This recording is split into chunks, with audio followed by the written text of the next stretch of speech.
एकीकृत बाल विकास सेवा योजना के तहत रावेर तहसील की खिरड़ी बुद्रुक गांव में किलबिल एवं अभिभावक बैठक का आयोजन किया है। परियोजना पर्यवेक्षण ज्योति टापरे ने मार्गदर्शन दिया कि माता पिता को अपने बच्चों के लिए समय देना चाहिए और अपने बच्चों को अच्छे संस्कार और अवसर प्रदान करने चाहिए ताकि बच्चों के मस्तिष्क का विकास हो, जो हम 3 साल के भीतर 75% तक देख सकते हैं।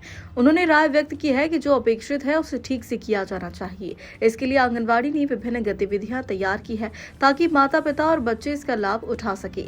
इस कार्यक्रम के अध्यक्ष खिरड़ी बुद्रुक गांव के लोक नियुक्त सरपंच श्रीमती संगीता पाटिल, ग्राम पंडित सदस्य देवकाबाई महाजन, जिला परिषद मराठी स्कूल के प्राचार्य वारकी, शिक्षक तड़वी, एकीकृत शिक्षा परियोजना पर्यवेक्षक ज्योति टापरे, हाफिजा तड़वी, ग्राम रोजगार सेवक उमेश तायडी, पत्रकार विनायक जहूरी, प्रबंधक समिति सदस्य संकेत पाटिल, आंगनवाड़ी कार्यकर्ता, सहायिका, आशा कार्यकर्ता और माता पिता, बच्चे, छात्र बड़ी संख्या में उपस्थित थे।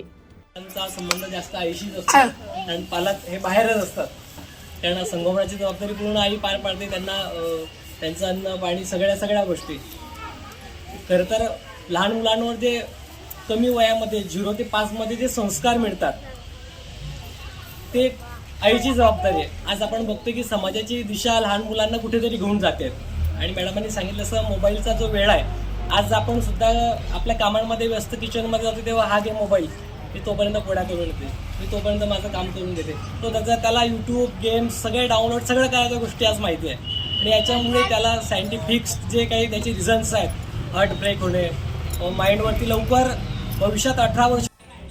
आज मस्कावत बीड अंतर्गत खिरडी बुद्रुक या गावामध्ये पालक मेळावा आयोजित करण्यात आला। या पालक मेळाव्याचा मूळ उद्देश पालकांनी आपल्या बालकांसाठी वेळ द्यायला पाहिजे आणि आपल्या मुलांवर चांगले संस्कार व चांगल्या संधी मुलांना उपलब्ध करून दिल्या पाहिजेत, जेणेकरून आपल्या मुलांच्या मेंदूचा विकास जो आपण 3 वर्षाच्या आत 75% होणे अपेक्षित आहे तो योग्य रीतीने झाला पाहिजे। यासाठी वेगवेगळे उपक्रम आमच्या सेविका मदतनीसांनी तयार केले व याचा पालकांनी आणि मुलांनी जास्तीत जास्त लाभ घ्यावा यासाठी आम्ही खूप प्रयत्न केले। तरी बऱ्याच पालकांचा आम्हाला चांगला सहभाग मिळाला व कोणत्या गोष्टीतून मुलांचा कोणता विकास होणार आहे हे पालकांनी तसेच आमच्या खिरडी बुद्रुक ग्रामपंचायतीच्या सरपंचताई यांनी प्रत्येक गोष्टीतनं आपल्या बालकांना काय शिकायला मिळेल याचं आवर्जून विचारपूस करून त्यांनी सगळ्या गोष्टी जाणून घेतल्या।